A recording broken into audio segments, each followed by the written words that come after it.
مغرب کی نماز کے بعد آپ اوابین کی نیت سے 6 رکعت پڑھیں۔ نمبر 2 پر عشاء کی نماز آپ کی جماعت کے ساتھ ہونی چاہیے۔ آگے نوافل پڑھنے کا طریقہ بھی بتاؤں گی، دعائیں بھی بتاؤں گی۔ سب سے پہلے میں ایک رات گزارنے کا طریقہ، ایک ترتیب بتا رہی ہوں۔ عشاء کی نماز آپ کی جماعت کے ساتھ اور فجر کی نماز بھی جماعت کے ساتھ ہونی چاہیے، کیونکہ حدیث پاک کا مفہوم ہے، رسول اللہ صلی اللہ علیہ وسلم نے ارشاد فرمایا کہ جس نے عشاء کی نماز اور فجر کی نماز پڑھ لی، اسے پوری رات عبادت کرنے کا ثواب عطا کیا جاتا ہے۔ یعنی جس نے عشاء کی نماز پڑھ لی اور فجر کی نماز جماعت کے ساتھ پڑھ لی، وہ ایسے جیسے اس نے پوری رات عبادت میں گزاری، پوری رات قیام کرنے کا اس کو ثواب عطا کیا جائے گا۔ تو عشاء کی اور فجر کی نماز جماعت کے ساتھ ہونی چاہیے۔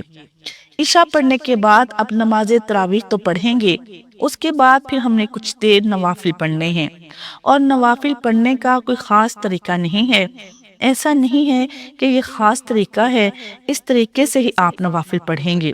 جتنے بھی خاص طریقے بتائے جاتے ہیں وہ زیادہ سے زیادہ مستحب ہیں۔ مقصد اس رات میں قیام کرنا ہے۔ اب جس طرح 2 رکعت ادا کرتے ہیں، اسی طرح آپ 2 رکعت کر کے 6 رکعت پڑھیں، 10 پڑھیں، 50 پڑھیں، 100 رکعت پڑھیں، 1000 رکعت پڑھیں، جتنی مرضی آپ پڑھیں، کوئی تعداد نہیں ہے۔ ایسا نہیں ہے کہ اس طرح اتنی رکعت ہی آپ نے پڑھنی ہے۔ اس کے بعد نوافل پڑھیں جس طرح 2 رکعت ادا کی جاتی ہیں، اسی طرح کوئی خاص صورتیں نہیں پڑھنی۔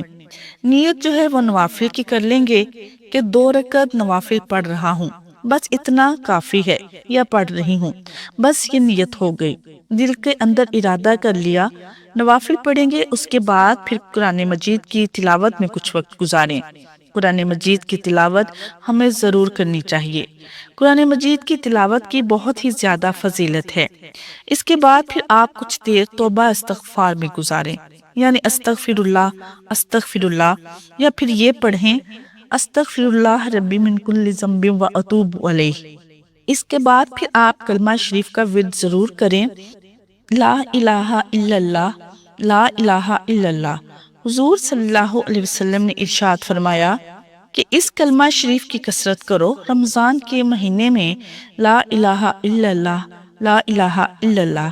اسی طرح پھر آپ تسبیحات پڑھیں، کچھ دیر سبحان اللہ، الحمدللہ، اللہ اکبر، سبحان اللہ و بحمدہ، سبحان اللہ العظیم، یہ پڑھیں، اور یہ دعا ضرور پڑھیں۔ یہ دعا جو حدیث پاک سے ثابت ہے، جو ام المومنین حضرت عائشہ صدیقہ رضی اللہ عنہا کو رسول اللہ صلی اللہ علیہ وسلم نے سکھلائی تھی، جب آپ نے پوچھا کہ یا رسول اللہ صلی اللہ علیہ وسلم، لیلۃ القدر کو پالوں تو میں اللہ سے کیا دعا مانگوں؟ تو آپ نے فرمایا کہ یہ دعا ضرور مانگو، اللہم انک عفو تحب العفو فاعف عنا۔ یہ دعا ہے، آپ ضرور اس دعا کی کثرت کریں۔ اور اسی طرح پھر تہجد کی نماز ہماری مس نہیں ہونی چاہیے۔ آپ درمیانی رات میں اگر 1-2 گھنٹہ آپ آرام کرنا چاہتے ہیں کر لیں، لیکن تہجد ہماری مس نہیں ہونی چاہیے۔ تہجد یہ قبولیت کی گھڑی ہے، ہمیں تہجد کی نماز ضرور ادا کرنی چاہیے۔ اس وقت گڑ گڑا کر رو کر اللہ کے سامنے اپنے گناہوں کی بخشش مانگیں، اپنی مغفرت مانگیں، اپنے مرحومین کے لیے مغفرت مانگیں۔ تو یہ دعاؤں کا اہتمام ہم نے ضرور کرنا ہے۔ اس طرح سے عبادت کے جتنے بھی کام ہیں آپ اس رات میں کریں، کوئی خاص طریقہ عبادت کا نہیں ہے۔ قیام کریں، قرآن مجید کی تلاوت، تسبیحات، درود پاک جو بھی آپ پڑھنا چاہتے ہیں، جس میں بھی وقت لگانا چاہتے ہیں، کچھ دیر نوافل پڑھیں، کچھ دیر قرآن مجید کی تلاوت، کچھ دیر تسبیحات، کچھ دیر درود پاک، اور اسی طرح کچھ دیر کلمہ شریف کا ورد، کچھ دیر استغفار، کچھ دیر آپ دعاؤں میں لگائیں۔ اس طرح سے آپ نے یہ رات گزارنی ہے، اور فجر کی نماز آپ کی مس نہیں ہونی چاہیے۔ تو یہ اس رات میں عبادت کرنے کا طریقہ ہے۔ اللہ تعالی ہم سب کو عمل کی توفیق عطا فرمائے۔ اس لیے اس ویڈیو کو شیئر ضرور کر دیجئے گا، کیونکہ بہت سے لوگ پریشان ہوتے ہیں۔ بہت سارے لوگ کیا کرتے ہیں کہ یہ 8 رکعت معلوم ہو گئی، یہ 8 رکعت پڑھ لیں، یہ 6 رکعت پڑھ لیں اور بس یہی کافی ہے۔ نہیں، اس رات میں اپنے آپ کو عبادت میں خوب تھکائیں۔ 8 یا 6 رکعت پر بس نہ کریں، آپ اس کے بعد بھی نوافل پڑھیں۔ یہ نہیں کہ 8 رکعت پڑھ کے پھر بس۔ یہ شب قدر کے نوافل 8 رکعت یا 6 رکعت ایسا نہیں۔ جتنی بھی عبادت کے کام ہیں، آپ زیادہ سے زیادہ عبادت کے کام اس رات میں کریں۔ اس رات کو عبادت کے ساتھ گزارنا ہے۔ نبی معظم رسول محترم صلی اللہ علیہ وسلم نے ارشاد فرمایا، بے شک اللہ تعالیٰ نے میری امت کو شب قدر عطا کی اور یہ رات تم سے پہلے کسی امت کو عطا نہیں فرمائی۔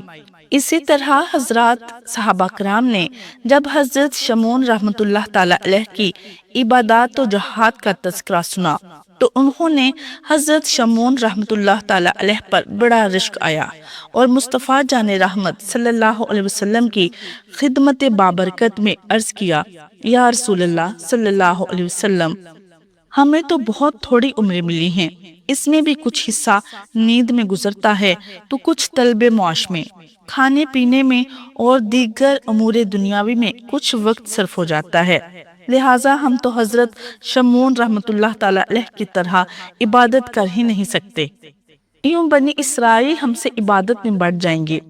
امت کے غمخوار آقا صلی اللہ علیہ وسلم یہ سن کر غمگین ہو گئے۔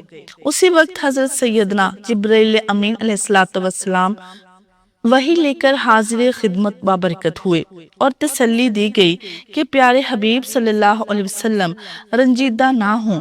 آپ صلی اللہ علیہ وسلم کی امت کو ہم نے ہر سال میں ایک ایسی رات عنایت فرما دی ہے کہ اگر وہ اس رات میں عبادت کریں گے تو حضرت شمعون رحمۃ اللہ تعالیٰ علیہ کی 1000 ماہ کی عبادت سے بھی بڑھ جائیں گے۔ معزز ناظرین، یقیناً یہ رات منبع برکات ہے۔ چنانچہ حضرت سیدنا انس بن مالک رضی اللہ تعالیٰ عنہ فرماتے ہیں، ایک بار جب ماہ رمضان آیا تو حضور انور شافع محشر مدینہ کے تاجور باذن رب اکبر غیبوں سے باخبر محبوب داؤد صلی اللہ تعالی علیہ وسلم نے فرمایا، تمہارے پاس یہ مہینہ آیا ہے جس میں ایک رات ایسی بھی ہے جو 1000 مہینوں سے بہتر ہے۔ جو شخص اس رات سے محروم رہ گیا گویا تمام کی تمام بھلائی سے محروم رہ گیا، اور اس کی بھلائی سے محروم نہیں رہتا مگر وہ شخص جو حقیقتاً محروم ہے۔ اللہ ہم سب کو عمل کی توفیق عطا فرمائے، آمین۔ ناظرین، اب یہ رات آہستہ آہستہ سمٹ رہی ہے مگر اس کی گواہی ہمارے دلوں پر لکھی جا رہی ہے۔